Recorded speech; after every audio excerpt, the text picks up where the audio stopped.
These two guys have Minnesota sports flowing in their veins. Mackie and Judd on SKOR North and SKORNorth.com. In the late window, Kirk Cousins, 3-6. 3-6, guys, for a grand total of 10-24 when it is later in the day. Now, that does not sound like some little fluke or some coincidence. Wow. Look, you know Kirk Cousins, I'm sure he's an early riser. Got to get the campers up. We're wasting daylight. And maybe by the time the afternoon comes around, he's in a different place physically or mentally. But as the world's leading Kirk Cousins fan and apologist, I can tell you that a 10-24 record in the late window is incriminating. Get the campers up. Come on, kids. Let's go to U.S. Bank Stadium for a noon game against the Bears, the Lions. Kyle Brandt has now made a career of mocking Kirk by defending Kirk. Yeah, I know. It's genius. It really is. Yeah. Welcome in, Mackie and Judd, on this Reckless Speculation Thursday. It's time for a scoop session with our friend Darren Doogie Wolfson from the 5 Eyewitness News Sports Department. It's playoff week. Doogie, welcome in. Let's start with Vikings here. Happy playoff week. Happy Reckless Speculation Thursday. Good morning, gentlemen. Happy Reckless Speculation Thursday. Favorite day of the week. Yeah, nightmares came on January 1st. Nightmares about the Dallas Cowboys, November 20th, both in that 325. Hey, last time I checked, you're usually playing a pretty good team when you have that 325 kickoff or that Sunday night kickoff. Sometimes that Monday night kickoff, right? The easier games are scheduled at noon. So I get helping there. Yeah. Actually, I'm going to put Doogie in internet timeout here because his connection got. Of course, we came out of the gate. We're ready to rock. It's Reckless Speculation Thursday. Let's fire it up. Gremlins. Internet gremlins. Gremlins. Get out of here. So we'll get him back in here in a second, Dukes. He's refreshing here. But I just saw offensive coordinator Wes Phillips is speaking to the media here as we record this podcast. Mm-hmm. And he was asked about Giants defensive coordinator Wink Martindale, who is the most blitz-happy defensive coordinator by far in all of the National Football League. In fact, Alex Boone on Purple Daily, the Trenches episode that posted this morning, did a full breakdown of like the exotic blitzes that they'll send 2 extra guys over here. They'll run double stunts and just crazy things with a cornerback coming off the edge. And so Wes Phillips was asked about Wink Martindale, and the quote from Wes Phillips, he's going to have something for us, but we're going to have something for him too. Oh, yeah. Oh, yeah. Bring it on. That's what I told you. It's all about adjustments now. Because you can't show them what you showed them Christmas Eve. You got to show them more than that and different things, right? I'm telling you. I'm going to predict it one last time before he departs as a free agent, probably in March. I think this is, in some ways, schematically, the Irv Smith game. Wow. It drops. You're kind of on this I'm one. in on this. I'm in on this because it's a different player who didn't play. Well, I mean, if Jefferson has a big game, it's not different, right? If TJ Hawkinson goes off, and I'm going to bet that they're going to try and stop that from happening again, but it's not a different game. So like, what are the differences? Like, what can you do differently? And I think presenting another pass catching tight end, it's not like Irv's going to have a huge game, but like we're talking the behind the scenes football personnel groupings, right? Like it's all about giving the Giants. Are you just saying football words right now? Yeah. No, I'm telling you, it's all about when you play a team this close in a playoff game. It's all about presenting different looks and philosophies that are just enough to throw that team off. I would say your opinion on this is in lockstep with our guy, the Rhino, Alex Boone, who thinks it's going to be a CJ Ham game. Not that he's going to go for 100 yards, or anything, but like that they're gonna mix in some extra fullback snaps. Yep. And by the way, the Giants are, as you saw in the last meeting between those two teams, the Giants are really bad at covering tight ends. TJ Hawkinson had 13 catches in that game, and Jefferson had 12, but he has 12 against pretty much everyone. Hawkinson had the 13, and the other thing Alex said is he'd run 2 or 3 tight end sets. Who said that? So you can capitalize on mismatches. So you guys are tracking. All right. Who said 13? 13 personnel. Who said that? Huh? 13 personnel. Yeah. One receiver at times. All right, Doogie has moved to a new place in the house here where they still have not taken down the holiday decorations 2 weeks into January, it appears. That's fine, dude. Absolutely not. Happy wife, happy life, Phil. If she wants them up, I'm not going to complain. Our tree's up, Dukes. No problems. Oh, yeah, the tree's still up. Yeah, the tree's not in this vicinity, but yes, our tree is still up. It'll probably be up in February, March, April. Heck, maybe even until December 25th of 2023. Love it. Just keep it up. Just take the lights off it. You can change, put some, no, you the can do kids red, like white, and lights, blue though. lights No. on the 4th. It'll stay as is. I can guarantee you. The lights are I'm not absolutely taking key. it down, and I doubt she will, and the kids aren't. So yeah, it'll be up for the next year. Love it. Okay, let's speculate, or if you've got information, which you probably do, on the status of some injured Vikings players. So they've been running out a third-string center, Chris Reed, who has never played center in the NFL before, and he's actually kind of held his own aside from the snap count stuff in the first game.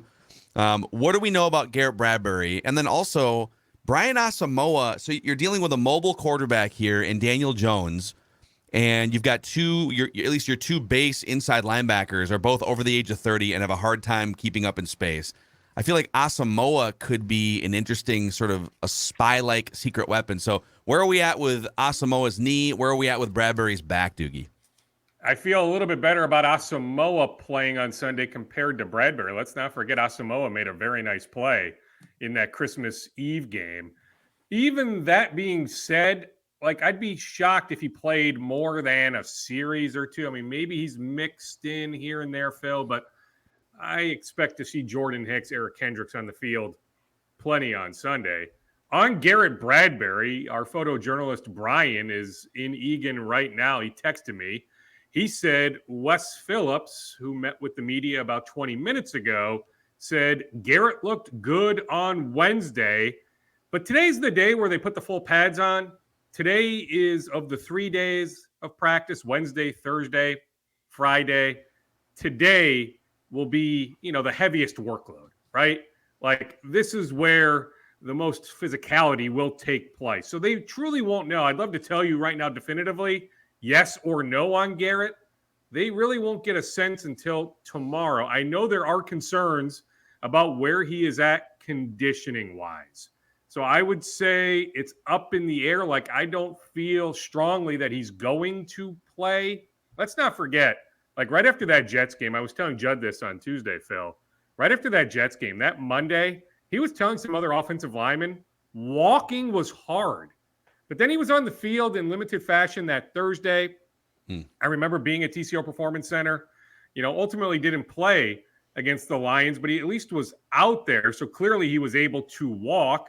Then he gets into that fender bender after the Colts game on Saturday, December 17th. That didn't help matters, but Judd knows this. I texted him in early December, soon after that Jets game. I said, hey, we need to look into the possibility that Bradbury is out for the season. So I just know that there's been, for lack of a better term, grave concern about his playing condition. But he will get out there today. They want to see how he responds today with the full pads. They'll have a better sense tomorrow. I think if Bradbury wakes up feeling okay Friday and Saturday, he plays. So yeah, they'll. The problem is not just will he play, but I think the question is if he does play, how long can he play? Because it's a back, and I mean that position does not lend itself to trying to play through a bad back. What do we know about Harrison Smith, who sat out? I thought just as a safe or as a veteran day against the Bears.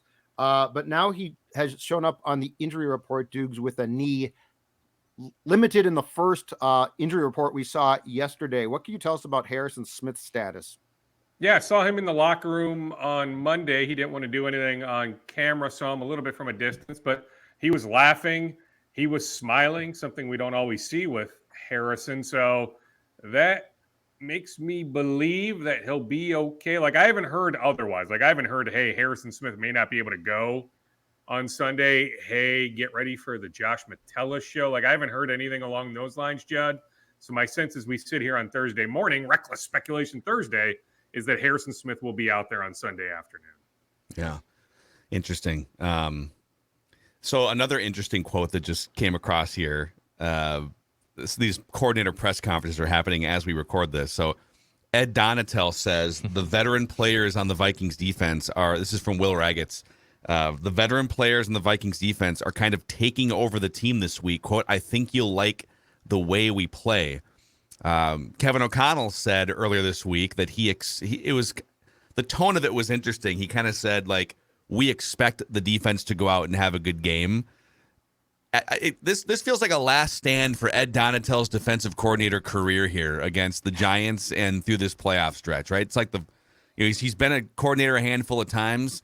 What do you make of where they stand? I mean, is he coaching for his job? Is he out because of how bad they were in the regular season? What do you and there's going to be some candidates out there, Doogie. I have a list of 7 interesting names in front of me right now that we'll go over at some point. But there's some dudes out there that could come in and be your defensive coordinator that have ties to Kevin O'Connell.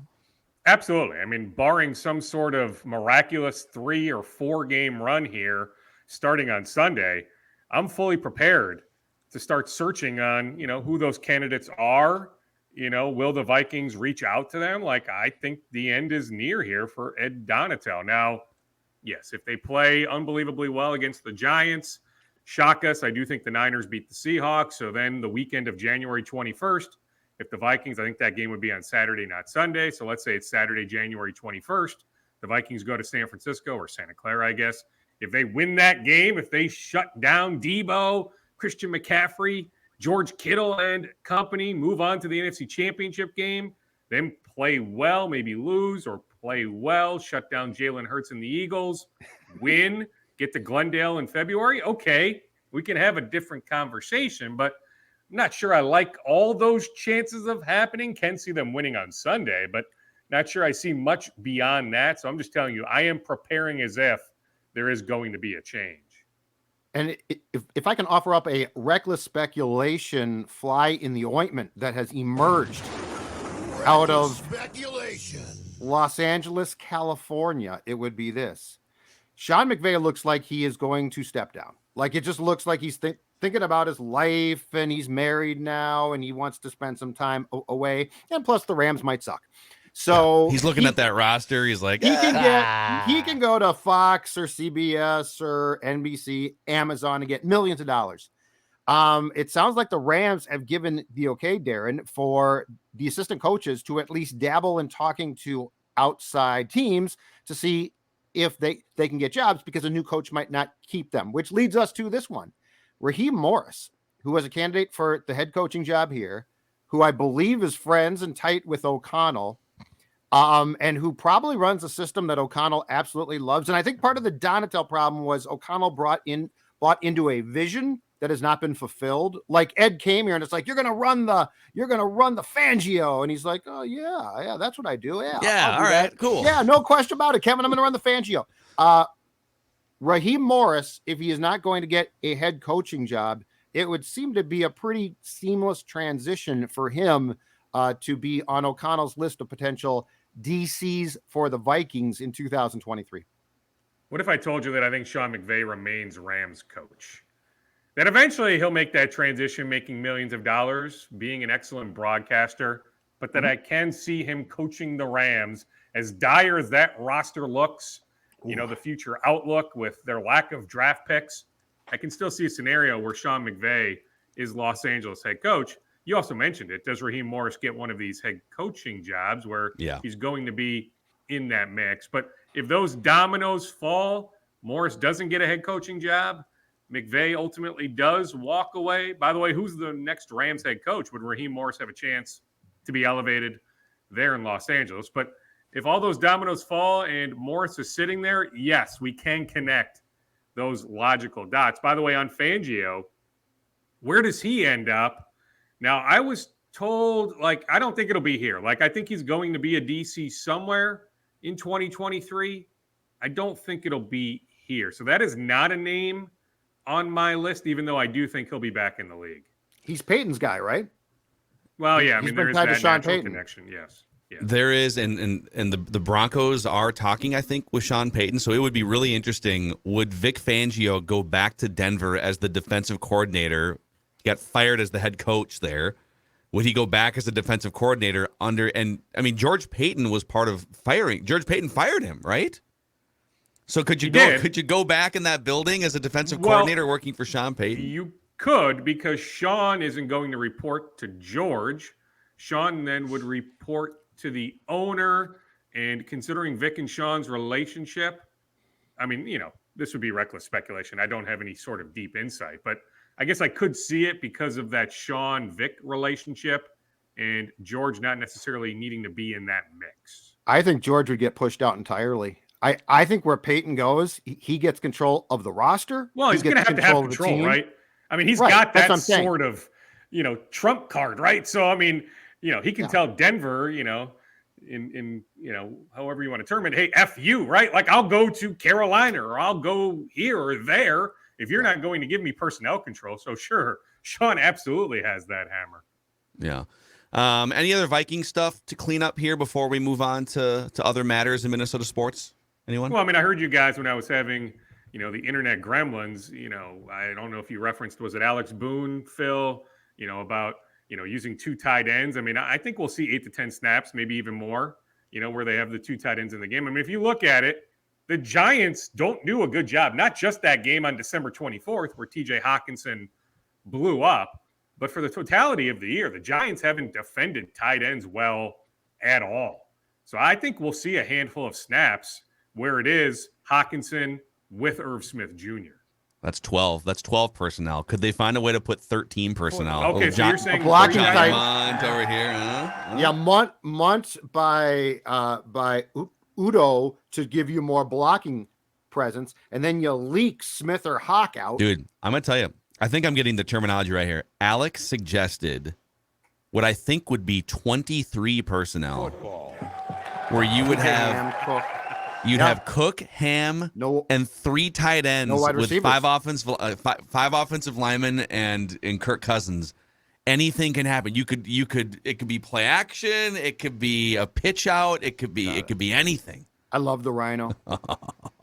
Inject it all. I love the Rhino. Oh, it's fantastic. He had a bro sleepover with Jeremiah Cyrils last night as we were recording. And you could just hear Jeremiah in the background yelling and disagreeing about 6 times the things. That's awesome. It's like, get on camera. So Jeremiah was in town. He's now an agent. I just texted him the other day. I'm curious to find out who John Michael Schmitz chose. I presume that Jeremiah was in that mix. I don't know if John chose him or not, though. They are they've got sort of a blossoming offensive line training company that they run all these camps right next to the Twin Cities Orthopedic. It's part of the Twin Cities Orthopedic Performance Center. So you'll see Boone just wandering around over there in Vikingsville. And he's been saying pretty openly on the show, if Ed Ingram wants to come over here, I've got about a million things I could help him with, but I'm not going to beg. So, although Ed has gotten better, I mean, it's still a relatively low bar, but if you watch him in December compared to October, I do think there was improvement. But yeah, I mean, it's going to be a monster offseason for Ed heading into year 2. Yeah. Okay. I know you guys did a deep dive on the Carlos Correa signing right after it happened a couple days ago, but now that we've had 48 hours and press conferences, have you heard anything else about how this whole thing sort of came together again or stayed together? Falvey was apparently blowing up Scott Boras the entire time. Scott Boras is mad about the medical process because, he just lost commission on $150 million. So what else are you hearing about how that whole thing came together a couple days later, Dukes? Yeah, I mean, it was pretty obvious being there at Target Field on Wednesday, Phil, that Scott had this narrative that he was going to deliver about the orthopedic community, right? So that didn't surprise me. He's got his talking points, right? When he holds court at the winter meetings, I mean, he's got, his 1 or 2 main talking points always laid out. So that was the main talking point on Wednesday with Scott. What I gathered after the table festivities, some people held court afterwards, was the Twins really didn't feel like they had a realistic chance, like a realistic chance to actually secure Carlos's services until Monday afternoon, right? I've been getting some blowback on Twitter. I've been suggesting going back weeks that I thought after the Mets verbal agreement that they would find a way. You know why I said that? Because every high-ranking Twins official said, as of Sunday, he is still going to be a Met, right? Like the Twins did not feel like, as they went to bed Sunday night, that they actually were going to land Carlos, right? So I was verbalizing what I was getting on background, that the Twins were convinced that the Mets would find a way all along, right? But I think it's a great deal, right? I mean, if you're the Twins, you have some protection there years 7 to 10. Yep. There was a lot of talk about Dr. Chris Camp. By the way, the Twins physician, Dr. Chris Camp, would you believe this? Previously, one of the team doctors for the New York Mets. Oh. But there is a belief that Dr. Camp with Mayo Clinic is a little bit more conservative. I mean, we know there's a metal plate in the leg, right? That there are ankle concerns, but I think there is something to be said. Carlos laid this out. I'm with him. The ankle hasn't been an issue since the surgery in 2014. We're now 9 years later. If it was going to be an issue, in all likelihood, it would have been an issue along the way. What I couldn't get clarity on is with that plate in there, is arthritis an issue somewhere down the road? Is a bone dying in play somewhere down the road?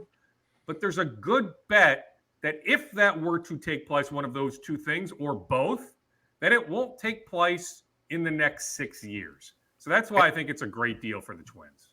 And Dukes, that's the difference. So like the Giants and especially the Mets organizationally were trying their best to pass him. So like they wanted, like the Mets didn't say. They did, although the Mets wanted him to have to pass a physical for those other years to then vest. Right. The Twins are not requiring that. It's a team option, so the Twins can just decline it.